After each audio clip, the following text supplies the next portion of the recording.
नमस्कार, मैं doctor Manju Jain, retired associate professor from essential degree college Kanpur. मैं पिछले कई सप्ताह से प्रेरणादायक कहानी मेरी जुबानी नामक शीर्षक के अंतर्गत कुछ छोटी छोटी कहानी, शिक्षाप्रद कहानी, मज़ेदार कहानी या कुछ छोटे छोटे प्रसंग किस्से लेकर के वीडियो शेयर कर रही हूँ, आप तक पहुँचाती हूँ।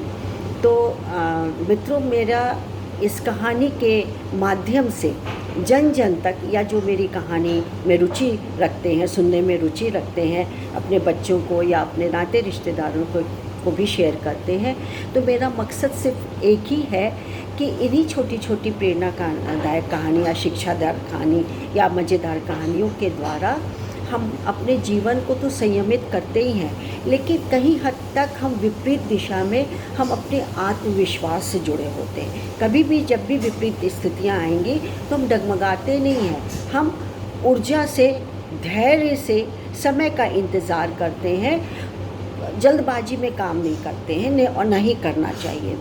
तो ये प्रेरणा हमें हर तरीके से कि धैर्य है, समय है, उदारता है, क्रोध ना करिए, नैतिकता को बना करके रखिए, ये सब बातें हमें इन्हीं शिक्षाप्रद कहानियों से मिलती हैं।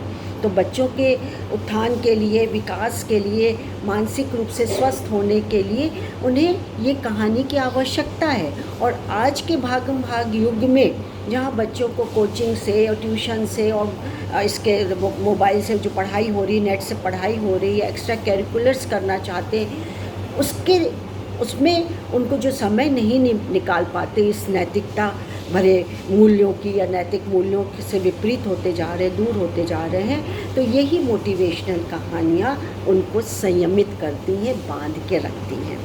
तो आज भी मैं आपके लिए एक ऐसी ही कहानी लेकर के आई हूँ जिसका शीर्षक है पछतावा।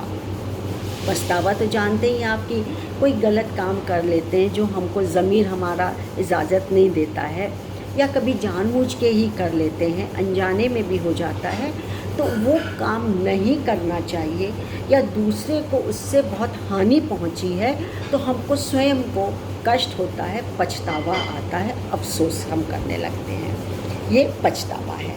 तो कहानी ये है, कहानी बहुत छोटी है, मैं बताती हूँ। कहानी ये है कि एक शहर में एक बच्चा रहता था। वो मात्र उस समय 15-14 साल का नौजवान था, लेकिन गरीब था। लेकिन गरीबी के साथ वो ईमानदार और मेहनती बहुत ज़्यादा था। मेहनत कर कर के उसने अपनी पढ़ाई के भी पैसे दिए, क्योंकि गरीब था, इतनी माँ बाप के पास इतना पैसा नहीं था फीस देने के लिए, या शहर से गांव पढ़ाई, शहर से शहर या शहर से जहाँ भी उसका स्कूल था दूर था, वो नहीं दे पाते थे। खैर वो जाने दीजिए। लेकिन क्या है कि वो थोड़ा सा महत्वाकांक्षी था, और इस क्षेत्र में कि वो कोई भी कार देखता था, गाड़ी, 4 पहिया गाड़ी, तो उसके मन में आता था, आहा कितना मज़ा है, बारिश हो तो बाहर से सामने से आनंद लो, हम गीले नहीं हो सकते हैं, ठंड हो तो हम शीशा बंद कर लें, हमें ठंड नहीं लगेगी, गर्मी में हम बंद कर लें और पंखा और एसी चला लें तो भी गर्मी नहीं लगेगी। यानी हर तरीके से गाड़ी बहुत फिट है। तो मन में सोचता था, मैं कब खरीदूँगा गाड़ी, मुझे तो बड़ा मन करता है। खैर जैसे जैसे बड़ा हुआ, लेकिन कोई भी गाड़ी देखता तो उसके अंतर की जो वो थी, लालसा थी, ललक थी, फिर से प्रकट हो जाती, और फिर अफसोस करने बैठता, कब पैसे आएंगे, मैं तो अब लगता है जीवन भर खरीद ही नहीं पाऊँगा। खैर देखिए आगे क्या है। ऐसे करते करते नौजवान, अब 22-24 साल का नौजवान बिल्कुल हो गया वो बच्चा जो 16-15 साल का था, और धीरे धीरे उसकी शादी हो गई एक दिन, और थोड़े दिन बाद उसको एक लड़का, पुत्र रत्न की प्राप्ति हो गई। चलो हो गई। लेकिन अब क्या है कि उसने ग्रेजुएशन करने के बाद, अब वो इतना मेहनती तो था ही, ईमानदार भी था, तो उसने अपने पैसे से कुछ धन बचा करके रखा, और एक्स्ट्रा भी किसी को कोचिंग ट्यूशन पढ़ाना या कैसे करके उसने मेहनत करनी शुरू कर दी। और देखते देखते 2-4 साल में उसने इतना पैसा जमा कर लिया कि अब वो एक छोटी मोटी गाड़ी खरीद सकता था, जो कि उसकी प्रबल इच्छा थी, लालसा थी अंदर, और उसने गाड़ी खरीद ली। बहुत अच्छा है, कितनी अच्छी बात है, तो ताली वाली बात है। तो उसकी गाड़ी की बड़ी सेवा शुश्रूषा करता था, रोज़ पहिए को धोना, अंदर से सफाई करना, स्टीयरिंग को करना, क्लच को दबाना, साफ़ करना, स्टीयरिंग पे करना, सब बड़ी कोना कोना साफ़ करता था। एक दिन उसका मन में आया कि लाओ आज गाड़ी गंदी लग रही, लो धो देते हैं। तो उसने गाड़ी को पोंछना और धोना शुरू किया। अभी आधी ही गाड़ी धुली होगी, सफाई हुई होगी, उसका बेटा जो 4-5 साल का था दौड़ता हुआ आया। आ कर के फट से उसने एक पत्थर उठाया और पत्थर पे उस पर गाड़ी के शीशे में खरोच खरोच के कुछ लिख दिया।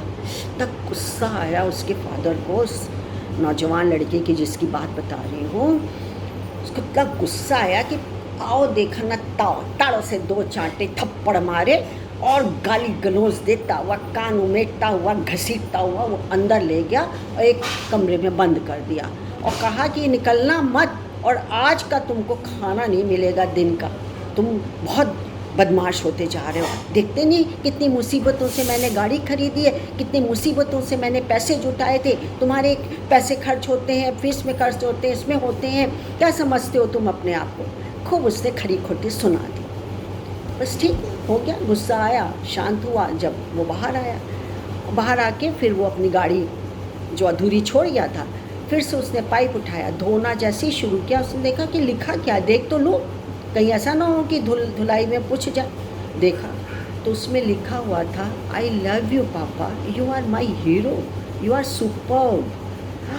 माई गॉड, उसका दिल धक से रह गया उसके पापा का कि अरे ये लिखा है उसने। और वो दम पाइप छोड़ करके अंदर गया, बिल्कुल बंदूक की गोली की तरीके से दरवाज़ा खोला, गले से लगाया उसको और धार धार धार धार धार रोने लगा। मेरा बच्चा, मेरे जिगर का टुकड़ा, मेरा लाल, मैंने ये क्या किया, आई लव यू टू मेरा बच्चा। और करके बोला आज मुझसे गलती हो गई बेटा मुझसे। तो उसने कहा कि नहीं पापा कुछ नहीं। उसने अपने पापा के आंसू पोंछे और आलिंगनबद्ध हो करके फिर उसके बाद गोदी से उतर गया। ये कहानी यही समाप्त होती है। लेकिन कुछ समझ में आया, मेरी तो समझ में ये आया कि एक मंत्र है कि हमें कभी भी धैर्य का साथ नहीं छोड़ना चाहिए। धैर्य एक ऐसा कड़वा पौधा है जिसका फल हमेशा मीठा होता है, मधुर होता है। धैर्य तो रखिए, और दूसरा क्रोध से बचिए, और तीसरा जल्दबाजी में निर्णय मत लीजिए। उसने जल्दबाजी में निर्णय लिया। उस बालक, छोटे बच्चे के पिता ने, जिसने गाड़ी खरीदी थी और उसको 2 चांटे लगा दिए थे, उसने धैर्य से काम नहीं लिया, उसने समझदारी से काम नहीं लिया। उसने आवेश में आके, आवेग में आके क्रोध का सहारा लिया। तो ये नहीं करना चाहिए।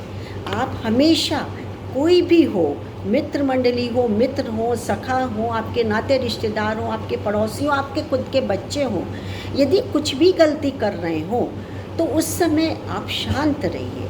शांत मन से सोचिए कि इसका जवाब क्या देना है या इसके लिए क्या करना है। आप देखिए आपकी मोर देन 80-90% समस्या खुद ही हल हो जाएगी।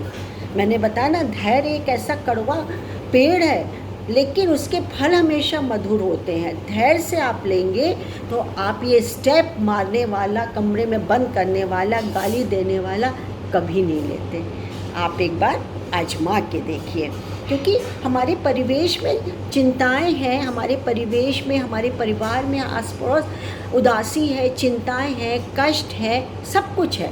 लेकिन गुस्सा आता भी है, विपरीत दिशा में हमको गुस्सा भी आता है, लेकिन उस समय आप शांत होना सीखिए।